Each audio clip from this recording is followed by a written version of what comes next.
Welcome to This Explainer. Okay, today we are going to explore a massive, kind of mind-blowing behavioral blind spot in our everyday shopping habits.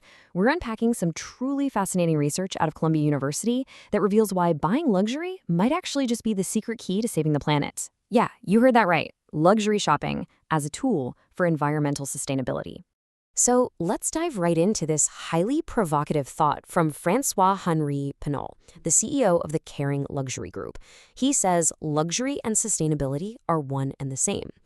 Now, at first glance, that might sound totally backwards, right? I mean, when we think of sustainable consumption, our brains usually jump straight to restraint, moderation, giving things up, definitely not high-end shopping. But stick with me here, because the hard data we're going to look at today completely flips that stereotype on its head.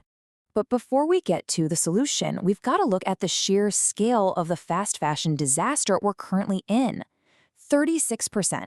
That is how much less we actually wear an average item of clothing today compared to just 15 years ago. Thanks to the explosion of massive fast fashion retailers, we've all kind of adopted this deeply ingrained habit of buying highly disposable clothing, wearing it maybe 2 or 3 times, and just tossing it aside.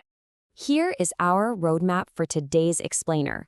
We're going to cover 1. The fast fashion problem.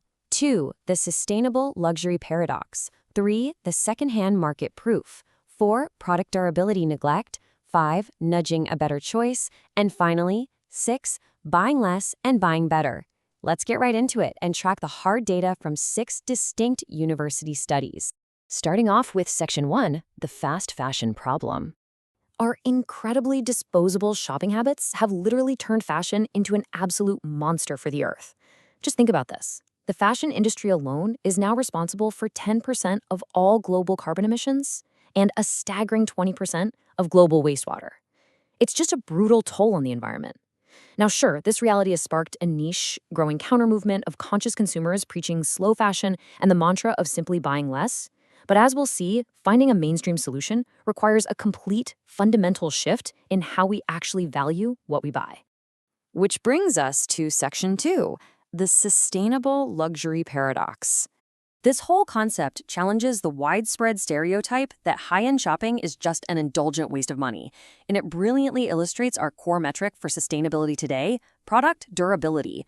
The researchers defined a truly durable product as one that provides extended functional benefits, meaning it literally resists physical wear and tear wash after wash, and extended stylistic benefits, meaning it possesses a timeless design that doesn't just look hopelessly outdated by next season. This dual nature of durability proves that a true luxury item is essentially defined by its ability to physically and stylistically survive the test of time. Moving right along to Section 3, the secondhand market proof.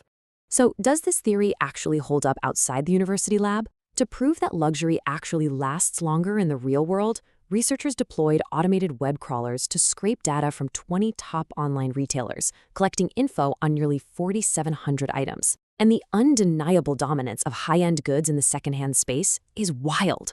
When respondents scored the brand status of all these items, secondhand markets were heavily dominated by higher status brands, scoring an average of 2.47 compared to just 2.05 for new product markets. This effectively proves that luxury brands physically outlast mass market clothes. They literally survive long enough to have a second or third life, while the cheap stuff, it just ends up in a landfill. To double-check this, researchers ran a follow-up survey of 340 wealthy women, all earning over $121,000 annually. They wanted to see exactly how these exact same consumers treated their high-end goods versus their low-end goods. And the results? Striking. First, they intended to keep their high-end items way longer. And when it finally came time to clean out the closet, a massive 91.1% of high-end items were disposed of sustainably, meaning resold, donated, or gifted. The low-end, fast fashion items, they were significantly more likely to just get thrown straight into the trash. Okay, Section 4, product durability neglect. This begs a massive behavioral question. If the real-world data clearly proves that high-end goods are the ultimate sustainable choice because they last longer, why are our closets still crammed full of cheap, fast fashion items? Well, researchers presented consumers with a highly relatable dilemma to figure this out. Imagine you have a strict $400 budget for shoes this year. How do you allocate it? Do you buy one high-end pair of shoes for $400, or do you buy 4 mid-end pairs of shoes for $100 a pop? Think about what you would honestly do in that situation. The results were honestly overwhelming. Nearly 79% of people prioritized volume, opting to buy 4 cheaper items instead of one lasting investment. Even when holding the total budget and the time horizon completely constant, we demonstrate this massive preference for quantity over quality. And the crucial point here is this psychological blind spot called product durability neglect. It's a cognitive bias where we as consumers simply fail to consider how long a product will actually last when we're in the moment evaluating a purchase. Get this. When participants were asked to explain their choice, less than 7% even mentioned words like last or durable.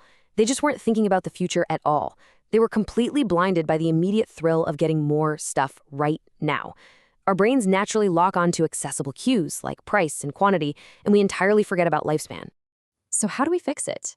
That takes us to Section 5, nudging a better choice. Knowing our brains are basically wired to short-circuit and ignore durability in favor of a cheap price tag, researchers tested a way to rewire our thinking. They set up an online ad experiment featuring an $80 high-end sweater. One group saw standard ad copy that just described physical features, long sleeves, ribbing, the usual stuff. But the other group saw a subtle behavioral nudge.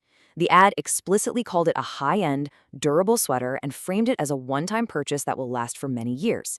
They literally forced shoppers to actively think about the product's timeline. And the results of this little intervention were fantastic. By simply injecting the concept of durability directly into the ad copy, the percentage of people willing to buy the high-end sweater nearly doubled, jumping from about 16% to over 27%. By making durability front and center, marketers successfully helped consumers overcome their own neglect bias, giving them that little push toward a more sustainable, long-term choice. Let's wrap it all up with Section 6, buying less, buying better. The researchers ran what's called a conjoint analysis, basically a survey forcing consumers to make trade-offs between different features of high-end Moncler coats. They found something amazing. Durability is valued second only to style.